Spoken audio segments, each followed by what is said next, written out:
Locals in Marrow Creek, Pennsylvania, warn their children about a woman who walks at night. They say if you see white standing near the road, you must not stop, you must not look back, and you must never offer help.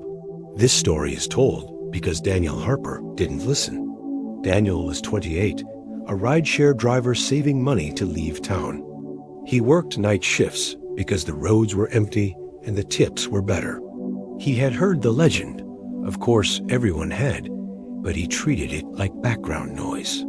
Just another small-town ghost story meant to scare teenagers.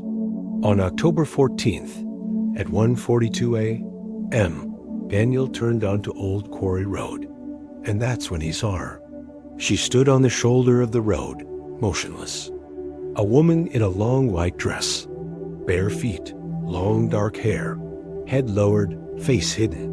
Daniel slowed instinctively. His headlights washed over her, but she didn't react. No flinch, no movement. Just stillness, unnatural stillness. She's probably stranded, Daniel muttered.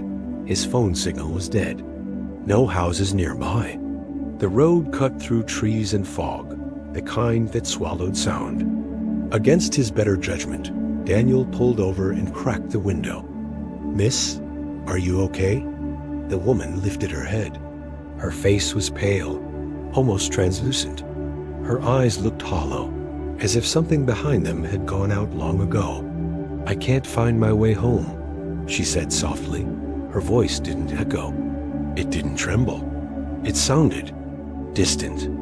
Daniel hesitated, feeling a sudden chill crawl up his spine.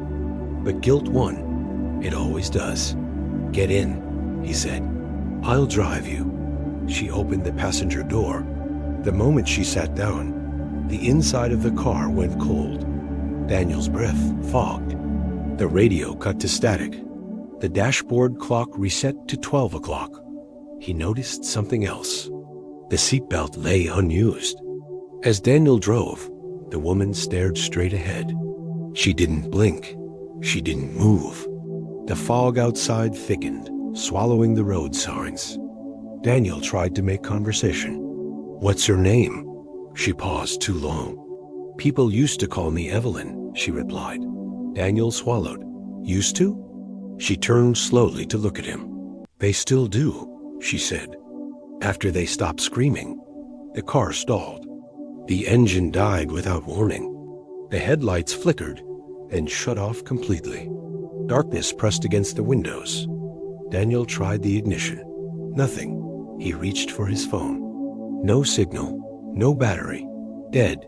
The woman smiled. Up close, Daniel saw her dress wasn't clean. It was stained dark patches around the hem. Mud, rust, something older. "I died here," Evelyn said calmly. "They buried me close to the road so I wouldn't be lonely." Daniel's hands shook as he reached for the door handle. It wouldn't open. "You were kind," she continued. "That's why I chose you." The back seat filled with whispers, dozens of voices speaking at once, overlapping, sobbing, begging. Faces pressed against the windows from the outside, pale and broken. Daniel screamed. Evelyn leaned closer, her face inches from his. "Don't worry," she whispered. "You won't walk alone." Her hand passed through his chest. At dawn, Daniel Harper's car was found abandoned on Old Quarry Road. The doors were locked. The engine was cold. The interior was coated in frost. Daniel was never found. But something else was. Investigators noticed bare footprints leading away from the passenger side door, muddy, feminine, and barefoot. Beside them were men's footprints, dragging, uneven, as if the owner had been pulled. The prints vanished near the old quarry. Locals weren't surprised. They added Daniel's name to the list. Now, when drivers pass through Marrow Creek late at night, they report something new. They say the woman in white doesn't stand alone anymore. They say sometimes she walks beside a man who looks confused, a man who looks exhausted, a man who tries to flag cars down. And if you stop, if you open your door, you may hear a familiar voice say, "She won't let me go."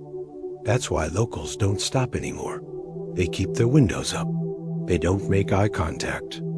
And they never, ever drive Old Quarry Road at night. Because legends don't stay legends forever. Sometimes they need company. If you want to listen more real horror stories like this, please like, share, and subscribe. Your support inspires us to collect more real stories and bring them to you.